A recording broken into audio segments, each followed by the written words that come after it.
Messieurs du Chalmel, on se retrouve pour le premier tutoriel qui concerne les 3 premières étapes d'installation de notre système. Donc on a besoin pour ça d'un certain nombre de matériel. Regardez, il vous faut une carte SD pour installer le micro-logiciel, il vous faut un capteur, et il vous faut bien sûr le concentrateur. Et puis éventuellement vous pouvez prendre un couteau, moi je l'utilise au cas où les enfants viendraient m'embêter pendant le processus. Alors première étape, on va vérifier que notre micro-logiciel, le firmware embarqué à bord du ZBRN1, est bien dans la bonne version. Pour ça, je l'allume, et regardez ce qui se passe quand on l'allume. Ça va s'afficher fugitivement. Voilà le numéro de version, 3.26.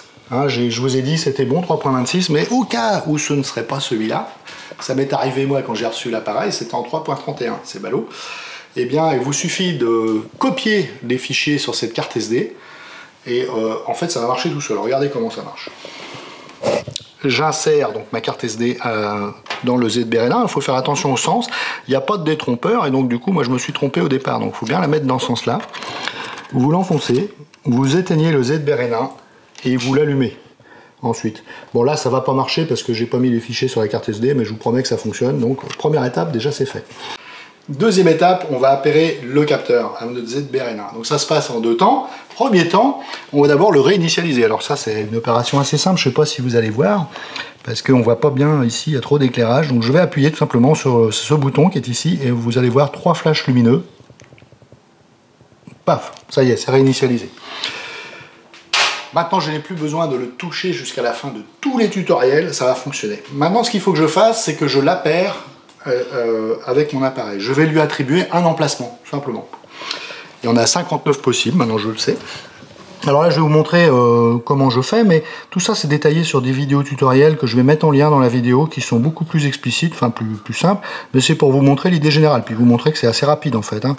Donc là c'est marqué Ready, j'appuie, c'est marqué Configuration, c'est marqué que j'ai 0 capteur pour l'instant appairé, je vais cliquer là-dessus, hop, et il va me demander sur quel channel, c'est-à-dire à quel emplacement je veux mettre mon capteur. Ben, je vais dire, ça peut être 0, ça peut être 1, 2, 3, jusqu'à 59. Je vais prendre par exemple 1, hop. Là, il me demande quel type de capteur. Comme c'est un CL110, eh bien, je vais changer. Je vais mettre le CL. Alors, est-ce qu'on voit CL? Voilà, hop. Voilà. Et maintenant, T. Alors, je peux... j'ai juste appuyé. Vous allez voir, le T va clignoter. Voilà. Et là, je vais appuyer tout simplement une fois. Voilà, je vous ai menti tout à l'heure. En fait, j'ai encore besoin d'appuyer. Hop. Voilà. Et j'attends. Regardez ce qui se passe, normalement. Le ZBRN1 essaie de communiquer avec lui et va se débrouiller. Normalement, vous voyez, ça fait quelque chose. E3, et puis bientôt,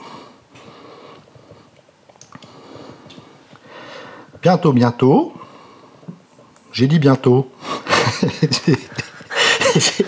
Voilà, ça marche, ça fonctionne, c'est génial. Voilà, on voit un petit trait là, je sais pas si on voit bien le petit trait. On voit bien le petit trait là? Oui, on voit le petit trait horizontal, là ça veut dire que le capteur est appairé. Si je vais sur le channel 0, vous voyez, il n'y a pas ce petit trait, ça veut dire qu'il n'y a pas de capteur dessus. Voilà, c'est comme ça je peux voir s'il y a des capteurs sur quel channel. Voilà, ça c'est la fin de la deuxième étape. Troisième partie, on va essayer d'installer notre ZBRN1 sur un réseau local qui comprendra le ZBRN1 et un ordinateur. Alors pour ça, il faut vous munir d'un simple câble Ethernet normal, non croisé. On va le brancher d'abord à cet emplacement-là. Comme ça, voilà. Je suis sûr que ça marchera avec le second, mais j'ai pas essayé. Et puis ensuite, on le branche à l'ordinateur. On va ensuite configurer les adresses IP de ces 2 éléments, ZBRN1 et ordinateur. Je ne vais pas vous expliquer pourquoi, il faut juste savoir que sur un réseau local, chaque élément a une adresse IP. Donc je vais prendre le ZBRN1, l'ordinateur, ils sont reliés par un câble Ethernet, et je vais attribuer plus ou moins arbitrairement, je ne vais pas rentrer dans les détails, une adresse IP pour le ZBRN1, donc une série de 4 chiffres, 150 par exemple, et puis ici pour l'ordinateur, 192.168.2.145. Voilà. Donc je vais faire ça sur le ZBRN1, c'est assez simple, regardez bien. Donc là c'est pareil, il y a des vidéos tutoriels qui sont plus explicites chez Schneider que je mettrai en lien. Donc je vais appuyer sur Configuration, je vais tourner, vous voyez qu'ici apparaît le mot, enfin les lettres ET comme Ethernet, et puis statique, adresse IP statique. Je vais appuyer dessus, je veux des adresses statiques, et je veux que c'est des adresses IP, et je vais rentrer le premier numéro, on se souvient, là c'était 192, Le deuxième 168, alors on peut changer hein, si vous voulez, mais on va laisser ça. Et 2, alors là 2, voilà, je mets 2, et puis 150, et puis ensuite je vais tourner la molette jusqu'à avoir Save. Voilà, je crois que c'est ça. Ensuite Yes, je clique dessus, et c'est terminé. Enfin, c'est pas tout à fait terminé, parce qu'il reste bien sûr à attribuer sur la carte réseau du PC l'adresse que j'ai inscrite tout à l'heure.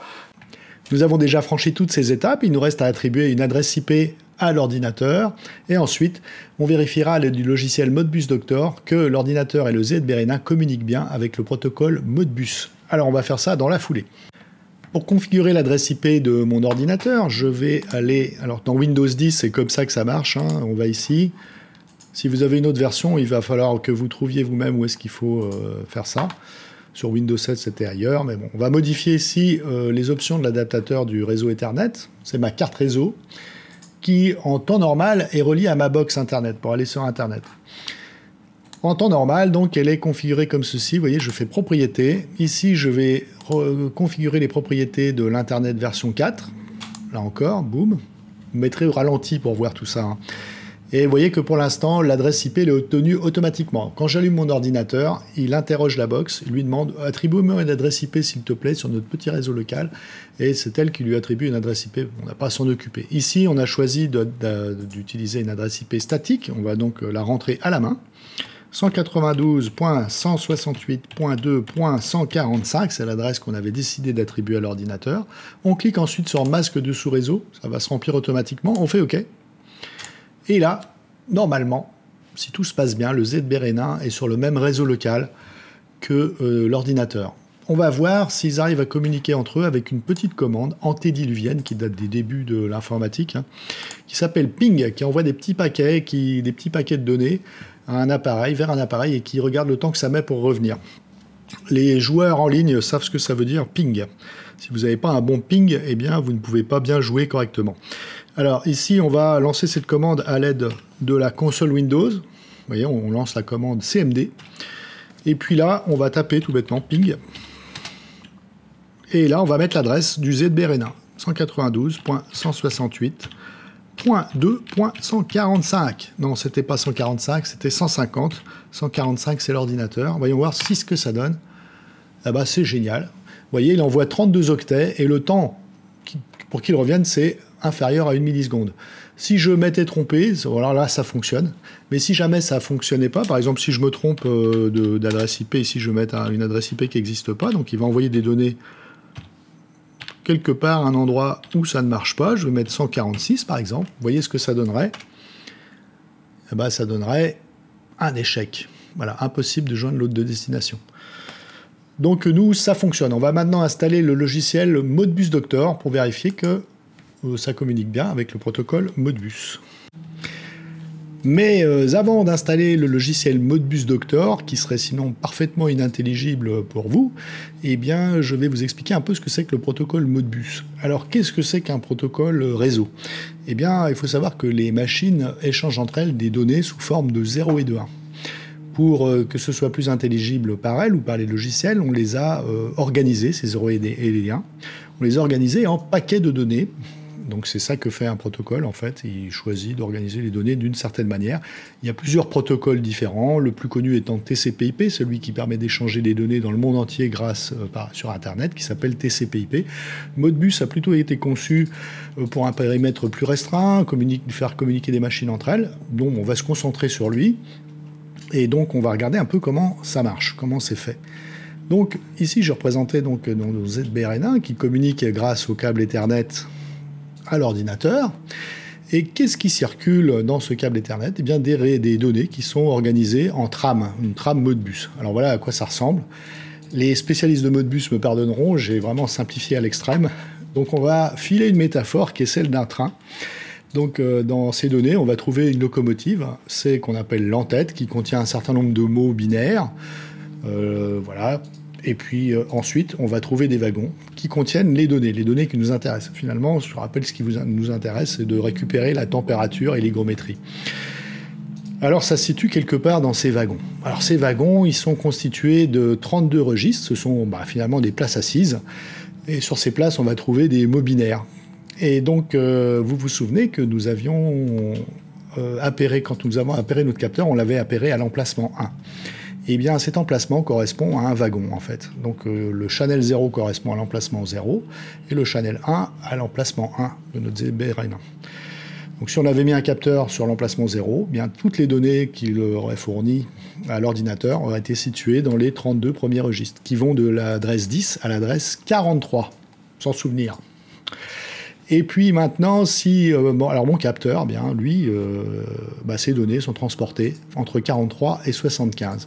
Et on va trouver là-dedans quelque part le niveau de batterie, la température, ainsi que d'autres données que fournit le capteur. Donc on va voir ça juste après l'installation du logiciel Modbus Doctor. Il faut bien se souvenir l'adresse 43 de 43 à 75. Alors pour télécharger Modbus Doctor, rien de plus simple, on va taper dans la barre de recherche de Google ou d'un autre moteur de recherche, comme vous voulez, Modbus Doctor. On atteint le site concerné, donc c'est un logiciel gratuit qui n'a d'autre vocation que celle de vérifier que les données Modbus s'échangent bien. D'ailleurs ça ne nous servira qu'à ça, ça ne nous servira plus dans la suite, mais là c'est vraiment pour être sûr que ça fonctionne avant de se lancer dans la programmation. On télécharge Modbus Doctor, c'est un fichier zip qu'on va dézipper. Hop, je le dézippe. Et ensuite, il n'y a pas besoin de l'installer, il suffit de cliquer sur l'exécutable. Alors avant d'appuyer sur le fichier exécutable, puisqu'il n'y a pas besoin d'installer Modbus Doctor, je vais quand même vérifier quelque chose, parce que c'est une petite blague qui m'est arrivée plusieurs fois. Je vais vérifier que je suis bien en réseau local avec une adresse IP statique, comme je vous l'ai montré tout à l'heure. Alors oui, super, elle se termine bien par 145, tout va bien. Youpi, je vais passer à la suite. Alors je clique sur Modbus Doctor. Donc la première chose que je dois faire, vous voyez, c'est un petit logiciel simple, c'est conf, mais assez abstru. J'appuie sur configuration et là je vais rentrer l'adresse IP de mon ZBRN1. Souvenez-vous, c'était 192.168.2.150. Voilà. Il me reste maintenant à connecter. Alors avant, peut-être un petit roulement de tambour. Un roulement de tambour, attention. Hop, oh, ça marche. Voilà. Là, vous voyez, ça a fonctionné. Ce que je dois faire d'autre encore, eh bien, je vais mettre ici le numéro d'esclave. Je vais mettre 248. Alors pourquoi 248? C'est un petit peu long à expliquer, mais grossièrement, quand Modbus a été inventé, c'était pour communiquer avec 247 machines, avec des câbles qui n'étaient pas des câbles Ethernet. Et aujourd'hui, Modbus est empaqueté dans le protocole TCP/IP, et ce nouveau protocole s'appelle Modbus TCP, de sorte que, en fait, on pourrait même superviser une machine qui se trouve n'importe où dans le monde, puisque ça utilise le même protocole qu'Internet, enfin, un peu de choses près. Et donc, je mets 248 pour dire que j'utilise un câble Ethernet.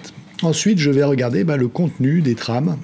Et je vous souvenez, la trame commençait par le numéro 43, voilà. Le channel 1, ça commençait à 43. Il y a 32 registres, 32 emplacements dans mon wagon.